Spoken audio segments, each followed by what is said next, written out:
ជំរាបសួរបងប្អូនទាំងអស់គ្នាថ្ងៃនេះខ្ញុំនឹងបង្ហាញពីរបៀបធ្វើដំណាប់ដូង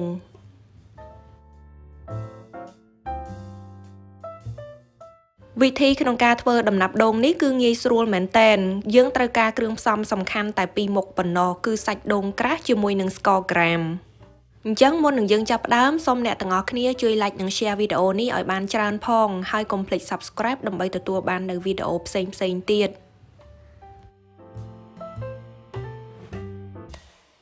ដើម្បីធ្វើដំណាប់ដូងនេះគឺយើងត្រូវការផ្លែដូងដែលមានសាច់ក្រាស់ឬមួយក៏យើងយកដូងចាស់តែម្ដងក៏បាន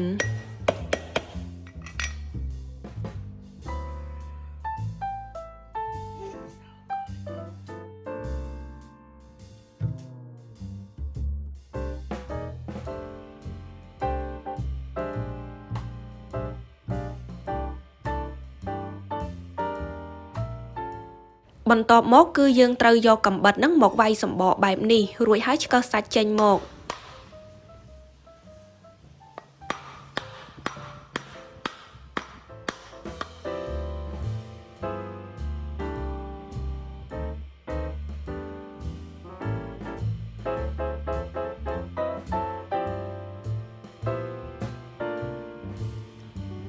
នៅពេលដែលយើងវាយបំបែកវារួចហើយគឺយើងអាចយកចុងស្លាបព្រាឬមួយក៏របស់អ្វីស្ដើងក៏បានដែរមកឆ្កឹះវាបែបនេះ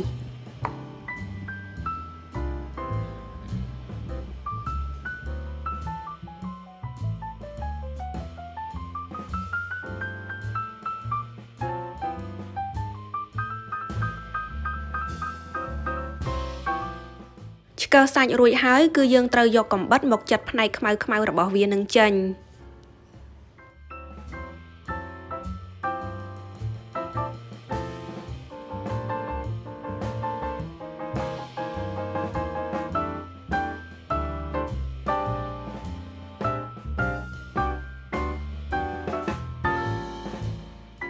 បន្ទាប់មកទៀតគឺយើងត្រូវយកកាំបិតមុខពីរមកចិតវាជាបន្ទះស្ដើងវែងបែបនេះ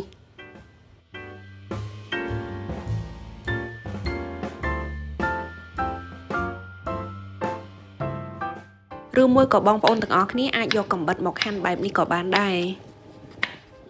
ដូងផុនយើងបានហាន់ជាបន្ទះស្ដើងរួចហើយអញ្ចឹងយើងយកវាទៅលាងទឹកចេញបន្តិចទៅបន្ទាប់មកទៀតគឺយើងត្រូវយកវាទៅដាក់ត្រាំនៅក្នុងទឹកអំបិលរយៈពេល1ម៉ោង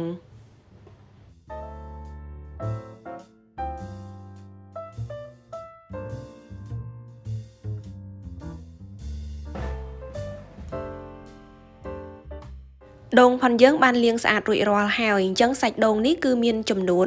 350ក្រាម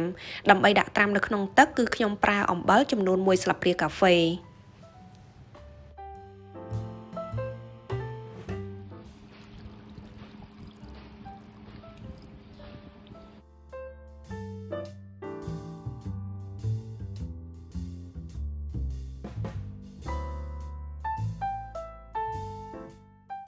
បន្ទាប់ពីយើងត្រាំវានៅក្នុងទឹកអំបិលរយៈពេល1ម៉ោងរួចហើយគឺយើងត្រូវយកវាមកលាងជាមួយនឹងទឹកធម្មតានឹងចេញឲ្យស្អាតម្ដងទៀត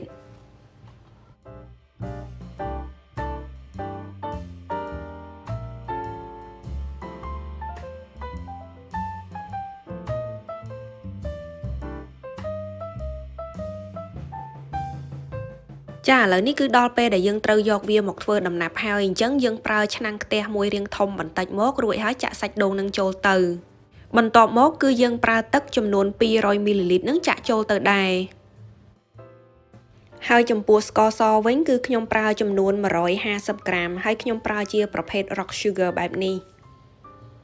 រួចហើយគឺយើងត្រូវកូរត្រឡប់សាច់ដូងជាមួយនឹងស្ករនឹងឲ្យវារលាយល្អនៅក្នុងទឹកនឹងហើយភ្លើងគឺយើងប្រើភ្លើងមធ្យមបានហើយ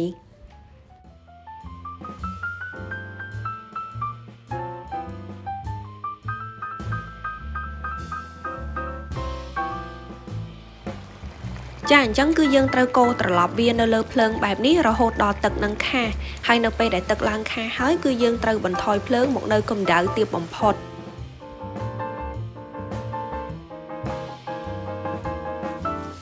ចាឥឡូវនេះគឺទឹកផុនយើងខាស់មែនតែនហើយអញ្ចឹងកុំភ្លេចបន្ថយភ្លើងមកនៅទាបបំផុតរួចហើយគឺយើងត្រូវកូរត្រឡប់បែបនេះរហូតដល់សាច់ដូងផុនយើងនឹងឡើងស្ងួត នៅពេលដែលដូងផាន់យើងចាប់ផ្ដើមស្ងួតបន្តិចម្ដងយើងក៏ឃើញមានម្សៅស្ករនឹងចេញមកជាប់នឹងខ្ទះយើងដែរ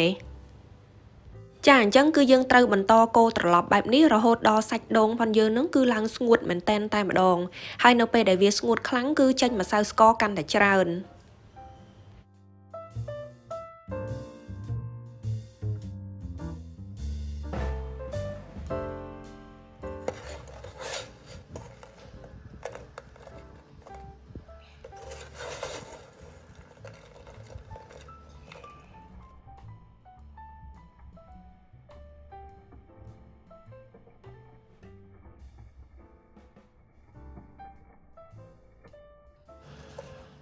ឥឡូវនេះដំណាប់ដូងផាន់យើងគឺបានស្ងួតល្អហើយអញ្ចឹងយើងដួសវាចេញដាក់នៅលើអ្វីដែលរាបស្មើទៅដើម្បីឲ្យវាកាន់តែស្ងួតថែមទៀត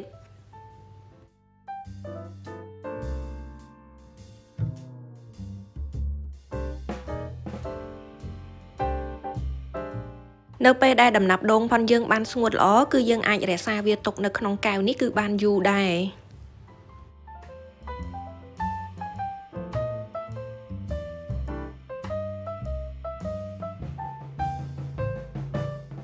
ដំណាប់ដូងផាន់យើងគឺមានរសជាតិផ្អែមល្មមតែម្ដងចាសូមអរគុណចំពោះការមើលវីដេអូមួយនេះប្រសិនបើបងប្អូនមានយោបល់អ្វីគឺអាច comment នៅខាងក្រោមបានហើយចាំជួបគ្នានៅវីដេអូបន្តទៀតជម្រាបលា